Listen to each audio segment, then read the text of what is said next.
Gagal kali ini di channel YouTube bagus bagus masih bersama dengan Iman. Apa kabar Prof? Gimana sehat hari ini? Baik, Pak. Ini adalah hari Sabtu yang semoga menyenangkan untuk kita semua. Jadi mungkin sedikit berbeda ya, ada banyak sound tambahan.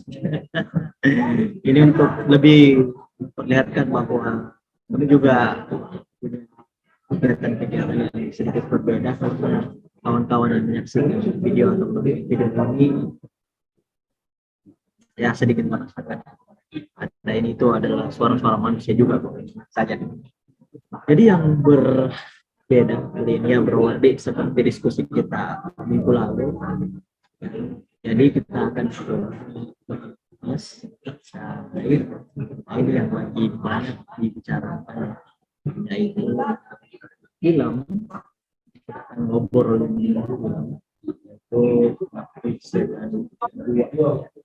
jadi sedikit flashback ya tahun-tahun kawan yang suka nonton film. Film Pengabdi Setan itu sebenarnya adalah film remake ditulis oleh Joko Anwar. Ya kalau nggak salah di tahun 1980 ketika awal film ini ya, film berlatar belakang 1980 ini diremake kembali sebenarnya di film Pengabdi Setan pertama itu di 2017. Pertama saya nonton yang ditulis oleh Joko Anwar atau disutradarai Anwar. Ini memang film yang menarik ya. 2017 itu beberapa cerita di sana memang sangat-sangat menakutkan bagi saya waktu nonton pertama kali ya. Pengabdi Setan yang setelah versi 1980 tersebut.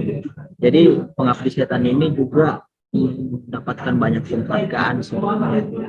Jadi ini adalah sedikit informasi yang bahkan pada saat di tahun 2017 itu menjadi film yang film horor yang ditonton sebanyak 4 juta orang, menjadikannya film Indonesia terbatas pada tahun 2015 dan malah diputar di Amerika Serikat, Singapura, dan menjadi film yang sangat-sangat menarik pada waktu itu. Dan pada tahun 1981 ini adalah sebenarnya latarnya di tahun 1980 tadi, diperankan oleh Tara Basro tinggal bersama dengan keluarganya yang berada di sekitaran Jakarta dan di sebuah milik-miliknya itu.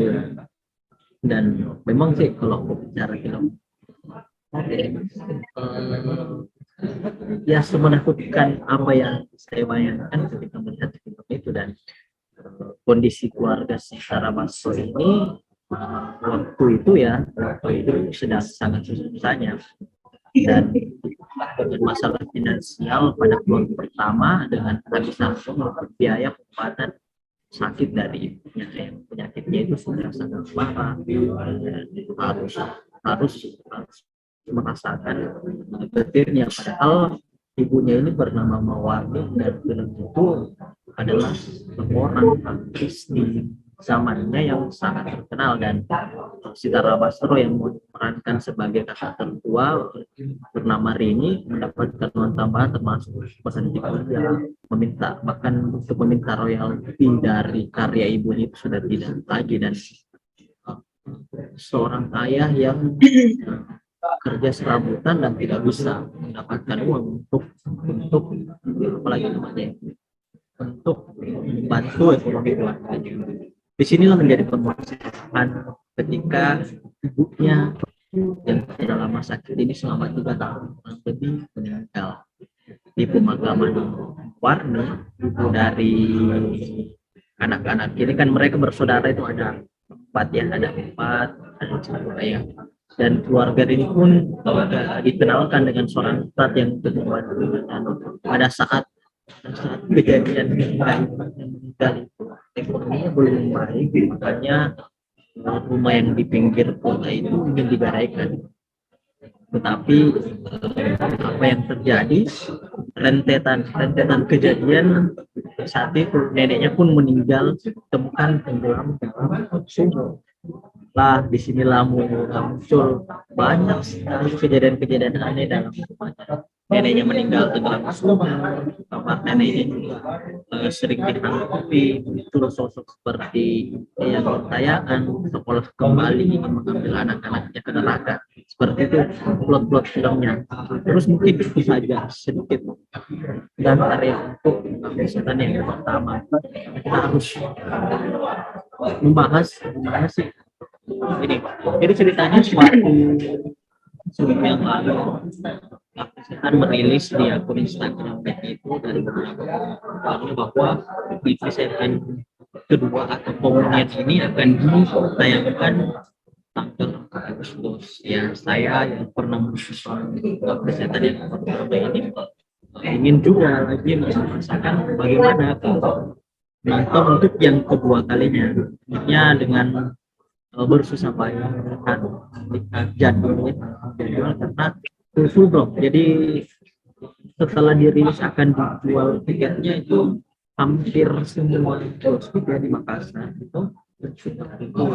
Saya dapat lagi tiket itu tanggal 4 penayangan dananya tanggal 4 itu di bioskop ya di jam 8 mulainya, jadi saya harus tunggu lama untuk menonton itu. Dan segmen film Pengabdi Setan kedua ini film yang ditayangkan di bioskop pada Agustus yang 4 Agustus itu memang banyak diperankan oleh beberapa pemain lamanya, tidak ada yang berganti, malah ada penambahan kalau saya lihat dia dari plot film ini. Dan kelanjutannya ya pada tahun 1955 di Lembang itu dibuka dengan kondisi di tahun 1955. Budiman Selendra diminta kenalannya perwira polisi bernama Pak Heri Kusuma untuk meliput penemuan sebuah rumah dengan puluhan mayat. Mereka semua kaget ya. Jadi ini kawan-kawan yang sedang menentukan ini bukan spoiler, ini hanya menceritakan pengalaman. Semoga ini juga menambah penasaran kawan-kawan yang lain. Jadi di sebuah gedung ketika si Pak Budiman Selendra ini sebagai wartawan ini atau pers ini menemukan di gedung itu, kalau saya nggak salah ya kayak tempat melakukan penelitian tentang gitu ya, ditemukan banyak mayat yang sedang sujud dengan sebuah arah dan tidak mau dipublis karena pada saat 1955 itu adalah sedang bersamaan konferensi KTT Asia Afrika di Bandung. Jadi si Pak Polisi ini meminta menyebarkan berita ini dengan orang yang secara bisa dibilang tidak resmi.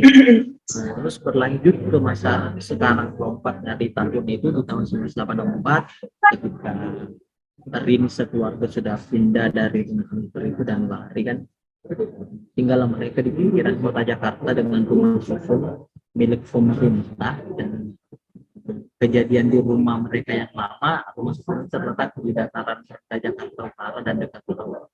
Pada tanggal 16 April kecelakaan bus terjadi. Nah, awalnya ini bro normal saja hidup mereka sudah susu, terus keluarga adik-adiknya juga sudah besar.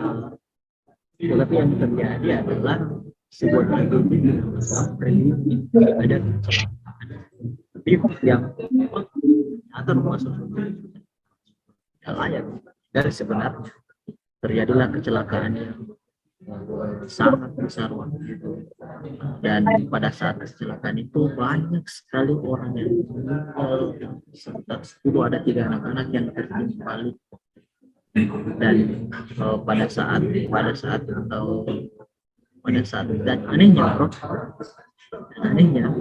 ya semua orang yang di dalam bus yang kecelakaan itu, tapi umum bapak tidak meninggal sendiri, hanya sedikit bincang saja.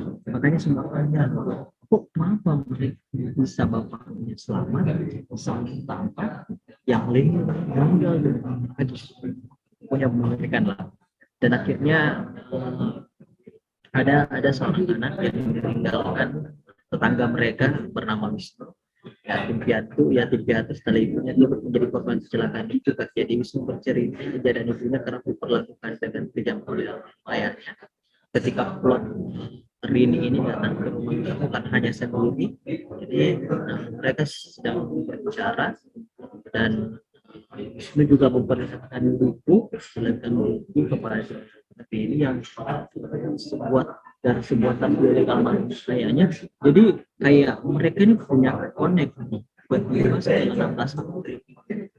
Kasus ini menjadi sangat sedih dan itulah yang menjadi makin menyeramkannya film ini. Saya pas menyaksikan kemarin itu, waduh, kok kayak semakin saya semakin terhanyut dari ceritanya, semakin seru kan.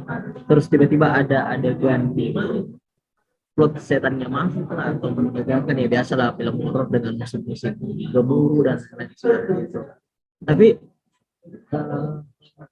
semakin menarik dan ternyata memang ini ada latar belakang film pada tahun itu banyak sekte-sekte tentang kerja setan dan lain-lain, karena kan memang awalnya bapaknya dan ibunya ini dari terkenal juga dan memiliki keturunan, mereka bergabung dengan sekte itu. Tetapi ada fakta yang menarik juga sih, bahwa dalam film ini bahkan pengabdi setan ini disiapkan selama 3 tahun oleh si Joko Anwar. Proyek sequel pengabdi setan dirilis dengan jarak 5 tahun dari film pertamanya. lumayan lama juga, dan produksi film ini memang terbilang panjang dan cocok, tak sembarang buat film tersebut ya. Dan setan kita buat lebih tinggi katanya, sehingga kita belajar persiapan banyak sehingga ketika keluar.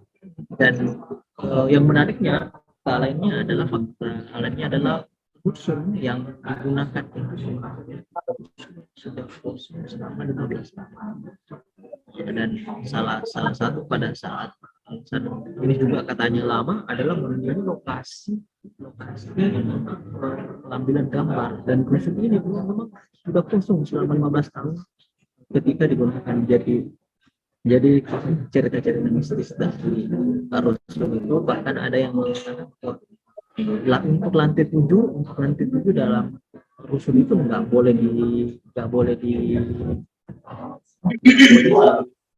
oleh para pemain film, dan latar rumah susun yang digunakan dalam proses syuting itu sudah tak ada selama 15 tahun. Jadi tapi Joko Anwar tidak mengungkapkan itu sebagai tambahan mistis dalam filmnya, katanya seperti itu. Mungkin karena nggak layak lagi, kata Joko juga mengatakan yang menerapkan teknologi CGI terkait penggunaan rusun sebagai latar di film.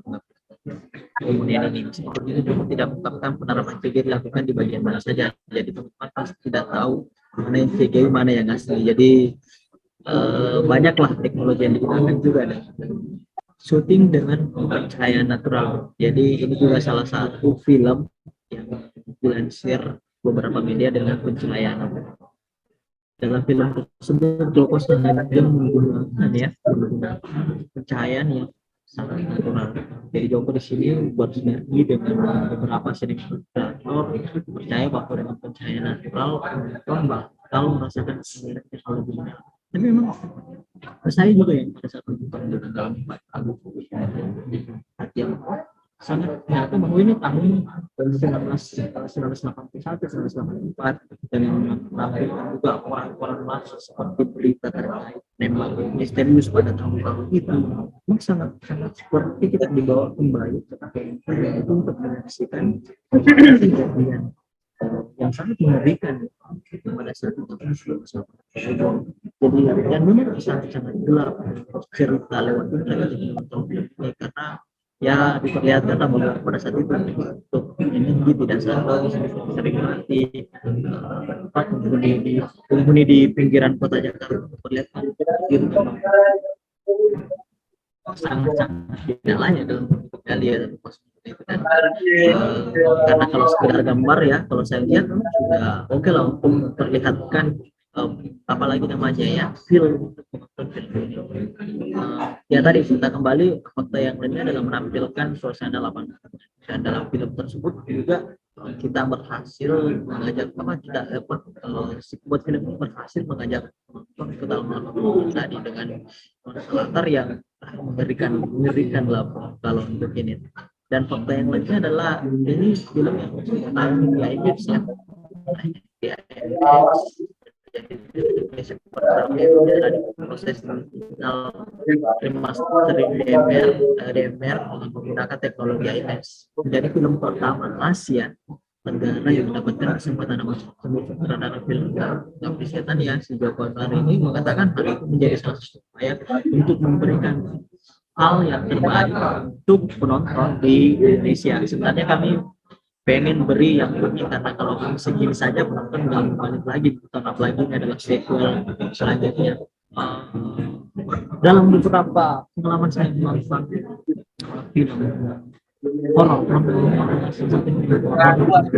sangat memberikan kita pengalaman yang berbeda. Saya sempat sekali kayak merasakan ketakutan ya kalau saya tidur ini bermimpi soal pocong-pocong yang lebih jalan sok si pengabdi setan ini sangat mengerikan. Wajib kalau ditonton dengan cerita dan narasi, meskipun saya sendiri kadang ada plot yang menggantung, tapi kalau saya baca sudah dan nonton juga dari beberapa review film yang diharapkan itu karena salah satu tidaknya si Joko Anwar ini kadang ada plot yang begitu buat penasaran, jadi ya memang mengaduk-aduk ya si Joko Anwar ini atau film Setan berhasil lah menggoyak-goyak emosi dan ketegangan kita. Mungkin itu sedikit si pro warga Setan 2 ini. Bahas dulu ya. Jadi kalau saya sih belum pernah nonton ya. Kalau saya dari film yang versi 1 pun versi 2 ini yang disutradarai oleh Joko Anwar, pada dasarnya saya belum pernah nonton. Itu yang pertama tuh. Tapi saya pernah nonton kok film Pengabdi Setan, tapi kok beda ya latarnya. Kalau kemarin sih yang saya nonton itu yang latarnya rumah, tapi ayahnya itu kemudian itu ya cukup kaya lah ya, karena punya mobil di situ latarnya. Terus yang itu yang pengejar setan kan kayak gitu kalau yang saya nonton kemarin. Jadi kalau mau soal terkait dengan skillnya gimana yang baru ini, saya pun mungkin belum sempat ya untuk review ke arah sana. Tapi coba kita kan kemarin juga sempat cari-cari tuh referensi terkait dengan ini, apalagi Pengabdi Setan. Terus kan kalau kemarin sih lihatnya kan dia ambil latar tahun 80-an ya. Terus kalau tahun 80-an kan ada beberapa apa ya? Jadi ada beberapa properti yang harus disanggupi. Kayak kemarin itu kayaknya Pak Jokowi itu cari bus yang 2 tingkat itu yang untuk latar di filmnya itu. Tapi itu ada juga tuh. Jadi bukan hanya rumah susun sebenarnya yang dicari, tapi ada beberapa properti yang harus dicari untuk memberikan kesan bahwa ini tahun 80-an. Soalnya kayak mobil-mobil, tapi itu nggak mungkin pakai mobil Toyota terbaru kan. Nggak mungkin pakai Raiza kan, pasti mobil-mobilnya itu mobil-mobil zaman dulu, mobil-mobil aktif yang mungkin kalau kita cari di terus kalau melihat saya coba cari juga yang terkait dengan IMAX ini sebenarnya kalau dilihat dari dulu ya, saya nggak tahu teknologi sekarang, tapi kalau dilihat dari teknologi yang dulu ini, sebenarnya pemutaran ini menggunakan apa ya itu gulungan. Jadi dia memang pakai gulungan film, terus gulungan film itu yang adalah teknologinya. Jadi dia sistem teknologi gulungan film yang dipakai untuk memberikan kualitas ini. Tapi kalau lihat trailer IMAX yang baru di YouTube-nya IMAX itu lebih ke arah konsep ruangan dalam bioskop. Jadi bagaimana cara pencahayaannya, bagaimana cara soundnya supaya kita film ini ada di dalam situ, walaupun yang diperhitungkan saya nggak tahu gimana cara dia memperhitungkan, tapi selain di situ bahwa setiap kursi itu yang ada di kalau dia pakai sistem magnet itu akan memberikan feeling yang sama. Sepertinya seperti itu ya. Tapi kita nggak tahu ya. Kalau apalagi kalau di masa kayaknya belum ada yang pakai teknologi ini. Saya nggak tahu itu. Ya, kalau melihat juga tadi yang dibahas terkait dengan metode kritik. Kan kalau dilihat dari itu, saya juga sudah cari-cari terkait dengan apa ya? Kayak ada podcast kan. Keluar kan sendiri podcast nih akhir-akhir ini di site-nya Jakarta yang kemarin juga saya lihat itu dia kan bahwa konsep dari filmnya ini maunya kalau pencahayaan lampu doang, lampu aja. Kalau semua pencahayaan ini hari ini aja. Jadi memang suasananya dibuat sangat gelap. Dan kalau memang uh, terus tidak ada pencahayaan dari penerangan apapun. Jadi mungkin kelihatan uh, kalau bisa dilihat mungkin bukan motornya kelihatan buruk, tidak tidak cerah, nggak bening kan, kayak gitu kan. Mungkin itu konsep yang dibawa. Makanya dia memakai pencahayaan. Kalau semua pakai pencahayaan tidak alami kan, kayak dicahayain juga, terus nanti di videonya baru dikasih gelap kan, itu kan pasti orangnya kelihatan lebih bening, lebih jelas kan wajahnya, walaupun gelap tapi ternyata semua tangannya kakinya jelas kan.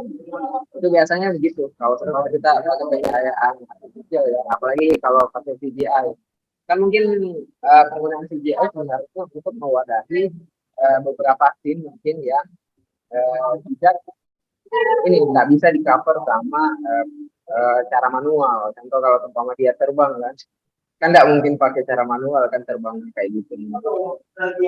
Saya nggak tahu apakah ada terbang-terbang kayak naga-naga di Indosiar, tapi ya kita gimana tuh Pak? Ya, jadi memang Prof, meskipun ya bisa dibilang film ini kesehatan sequel dari di Seven sebelumnya, bagi saya bukan bagus lah, ceritanya suka tentang dan ini lebih banyak dialog sangat memberikan Jaya Iseva dengan film ini sempat buat juga cukup histeris, meskipun film ini punya sedikit selalu banyak ya pasti ada, tapi ini adalah relatif dari pandang sekarang dengan cerita yang sedikit menggantung memang, sudah sedikit juga ada yang tidak diteruskan dalam cerita, tapi itu mungkin cara benar. Karena kalau saya lihat dari chip di bentuknya ada sequence yang Oh iya, selesai gitu. iya. Pak Hanya Bagus kan ini apalagi bentar ya, saya potong dulu sedikit.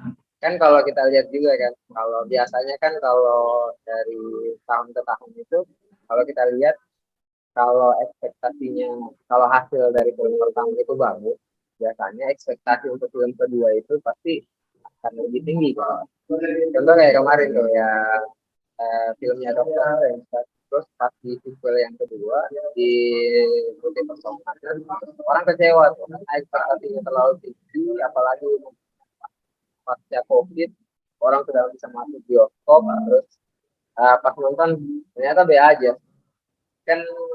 Saya nggak tahu nih apakah yang untuk film Joko Anwar ini akan begitu juga atau memang melebihi ekspektasi yang tahun sebelumnya. Gimana tuh? Mungkin kan sequel pertama dan sequel kedua, saya melihatnya bahwa episode kedua ini lebih bisa, tapi dari sisi alur saya lebih dapat sih. Tapi kalau dari sisi penikmat, saya jantung seperti naik kayak seperti roller coaster ya, sejak ya saya sequel kedua ini, dan tagline dari film episode 2 ini adalah teror ibu sepanjang waktu. Saya juga heran, biasanya kan kasih sayang ibu itu sepanjang mana, Pak, ini teror ibu bahkan sampai di neraka pun ini ibuku masih ngejar-ngejar bro. Mungkin itu sih yang bisa kita sharing nih bro film ini. Semoga banyak juga menonton film ini ya. Info terakhir itu di setiap penayangan 2 hari ini mencapai 1 juta bro dari seluruh Indonesia nih kayaknya. Kalau informasi saya dapatkan sejak tanggal 4 sampai tanggal 5 kemarin itu sudah 1 juta penonton. Mungkin hari ini sudah terus 2 jutaan kalau kita lihat animo dan antusias masyarakat. Lagi ini juga mengubah stigma bahwa film horor biasanya kan kalau di Indonesia tuh menampilkan yang tentang kayak sensual dan lain-lain lah. Ini lebih memang kita dapat tuh kayak selevel apa ya, horor gitu. Jadi ya, tidak banyak dan kan sisi ceritanya misalnya kalau banyak lah film serius kayak ini saya lihat banyak juga banyak. Nah, ya, itu sih kalau dari saya. Share tambahan mungkin. Saya pikir cukup sih Pak, bagus untuk kali ini. Mungkin kita cuma bisa ini ya, sebelum kita nonton itu aja sih. Sebelum kita nonton kita nggak bisa komentar apa, soalnya belum nonton juga sih yang Sebelum persiapkan nanti nonton pula bro. Sebelum nonton siapkan mental dulu. Oke, baik ke kawan semua. Semoga kawan semua punya kesempatan untuk nonton film ini menarik, dan ini adalah seri ngobrol kita di video bagus tentang bicara mengabdi setan. Sampai berjumpa di video selanjutnya. Berada saya Ardiman. Mungkin itu saja kali ini. Saya dan Bro Ardiman melaporkan dari channel YouTube. See you.